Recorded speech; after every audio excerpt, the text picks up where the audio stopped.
A reforma sanitária brasileira nasceu há décadas.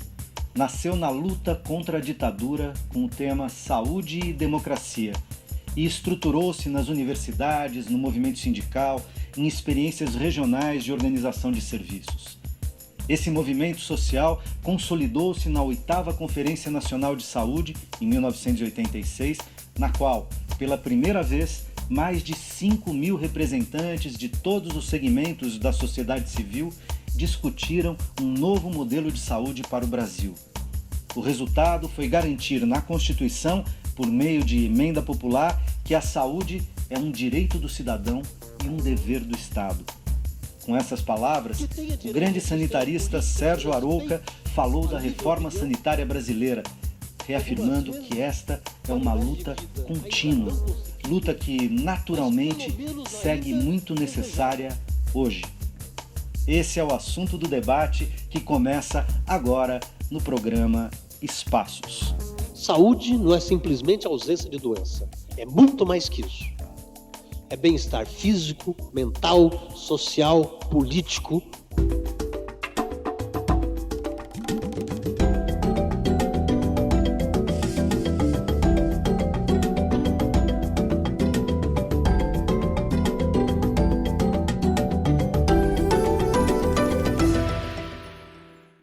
Espaços. Espaço mensal de conversa, de debate, de informação sobre as políticas de saúde do Brasil.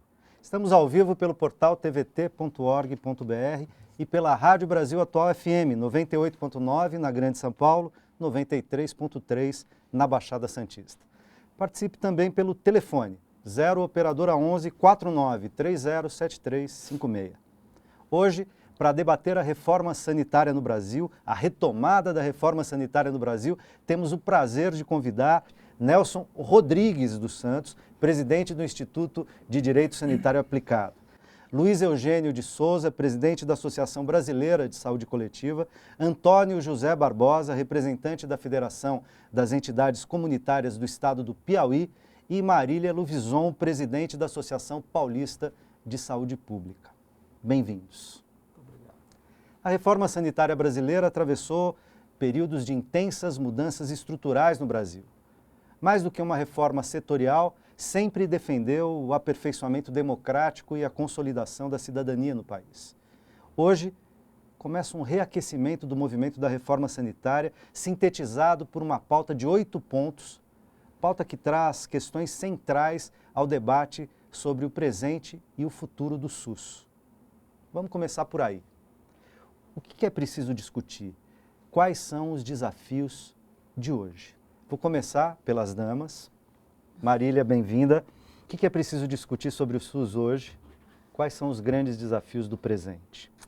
Bom, agradeço muito o convite. É um prazer estar sempre com todos, podendo fazer essa conversa. Acho fundamental que a gente possa conversar sobre isso e cumprimento a todos que estão nos ouvindo, nos assistindo e que vão fazer isso pelos próximos momentos. Hoje eu estou como presidente da Associação Paulista de Saúde Pública, que é uma entidade que tem mais de 40 anos no estado de São Paulo e que nasce junto com as outras entidades do movimento da reforma sanitária, historicamente do movimento, como em particular a Abrasco e SEBS e outras entidades, nessa necessidade de construção de um sistema universal de garantia de direito. E essa é uma construção de luta da sociedade brasileira, né? Um avanço imenso que se teve quando a gente consegue um projeto de sonho, né? E essa fala do Arouca sempre nos emociona, né? Pode ser quando for que a gente escuta, de como se conseguiu construir um movimento político, né?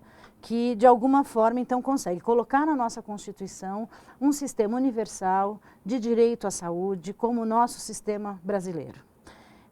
Só que não somos ingênuos, né? Isto acontece num momento político, numa condição política que, por outro lado, nós vivemos num país onde o mercado, né, tem o seu espaço, cresce de uma maneira importante, um país capitalista, num processo de financiarização do capitalismo muito forte, e este é um projeto ético, político, civilizatório, social muito forte, né, de construção social muito forte, e que precisa ser construído no cotidiano.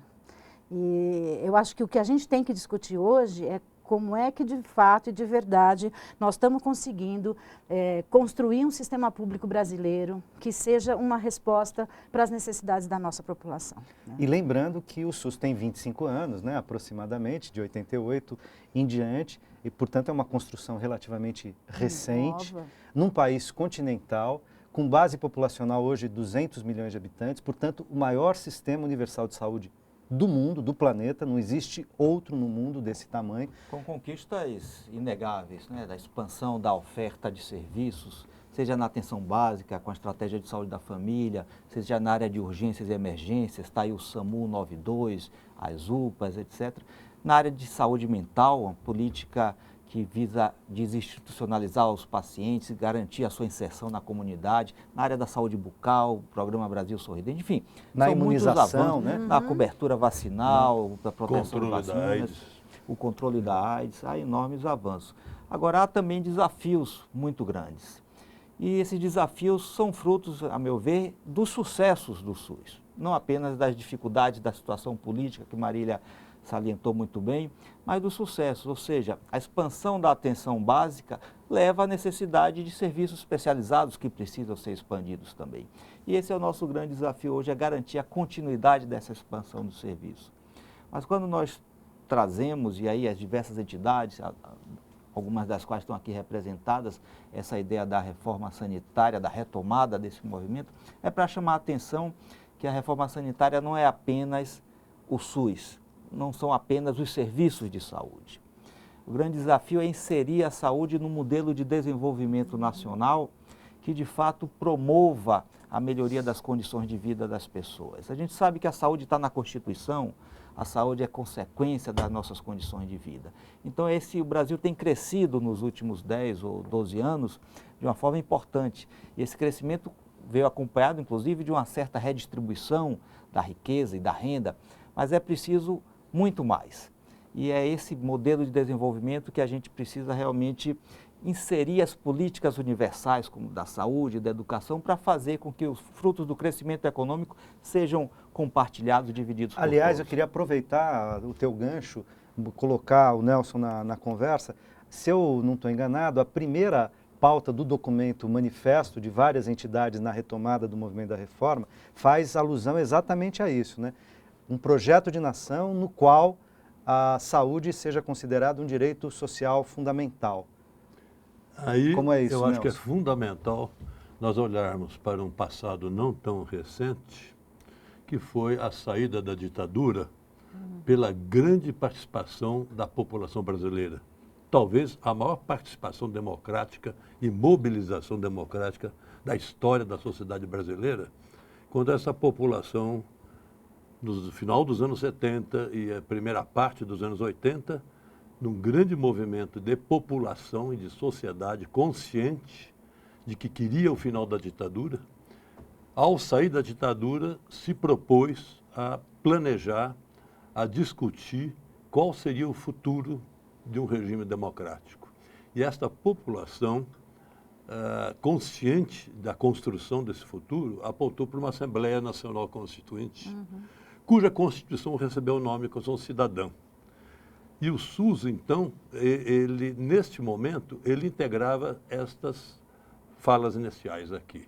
Ele integrava um projeto de desenvolvimento nacional para toda a sociedade, um desenvolvimento socioeconômico, com contemplação pelo Estado brasileiro, representando um Estado democrático, que deveria estar representando a totalidade da sociedade, que promovesse, então, as políticas públicas de cidadania, saúde, educação, condições de trabalho, emprego, moradia.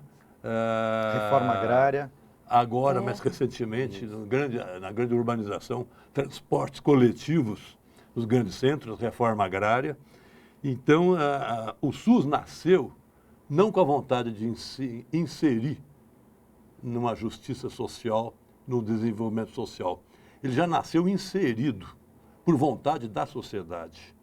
Eu estou fazendo esse discurso, lembrando esse discurso, porque a primeira década do SUS, dos anos... Os anos 90, basicamente. Começou já em 88, essa discussão do SUS, já foi assumida pelos municípios, os municípios já, por falência na ditadura das responsabilidades federais e estaduais com a saúde pública, os municípios já começaram a demonstrar e puseram em prática o que nós chamamos depois de universalidade, integralidade e equidade. Os municípios foram para as periferias das cidades, principalmente os municípios médios, que estavam crescendo demais pela migração da pobreza para suas periferias.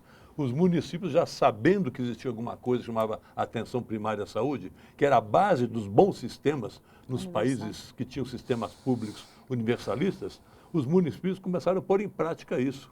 Quando o SUS foi aprovado em 88, os municípios já estavam pondo em prática as bases da atenção primária à saúde. Foi o que permitiu a expansão dos serviços de saúde dos anos 90. Foi aporte de recursos novos por conta dos municípios que se organizaram para oferecer serviço de saúde, desde a promoção da saúde até os serviços curativos de tratamento. Eu gostaria de colocar a questão do desafio, voltar a um assunto, quando ele coloca a questão dos avanços do SUS e também o desafio.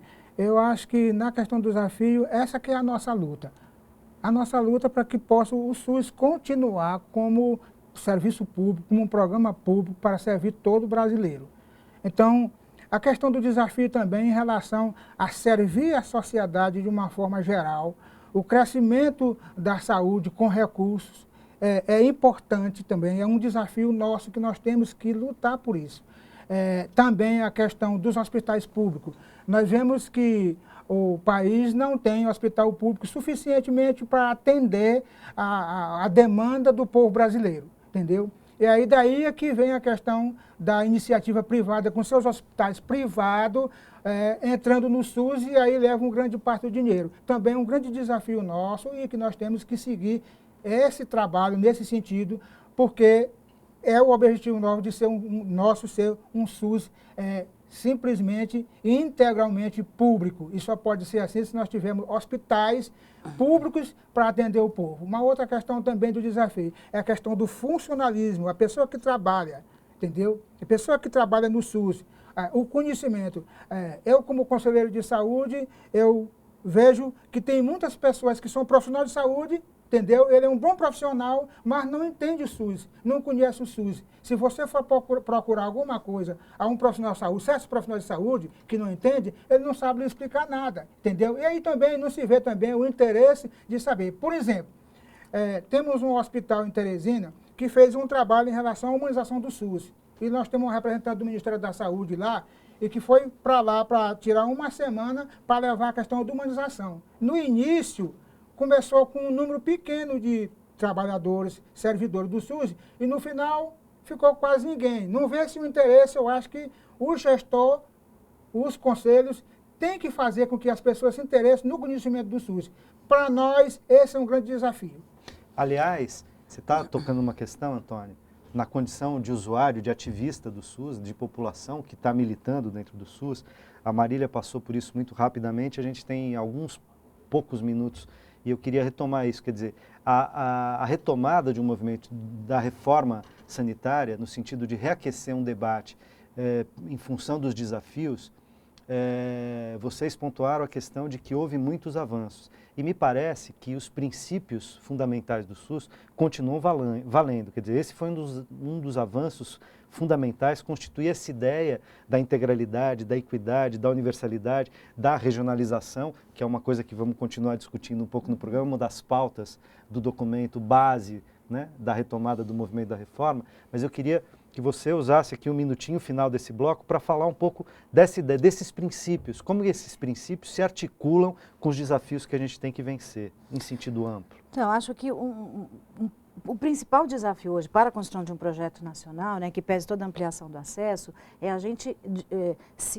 voltar a recompor essa construção com a própria sociedade como um todo. Então, estamos falando de direito à vida, de um conceito ampliado de saúde, direito à liberdade, coisas que hoje inclusive, estão em debate. Né?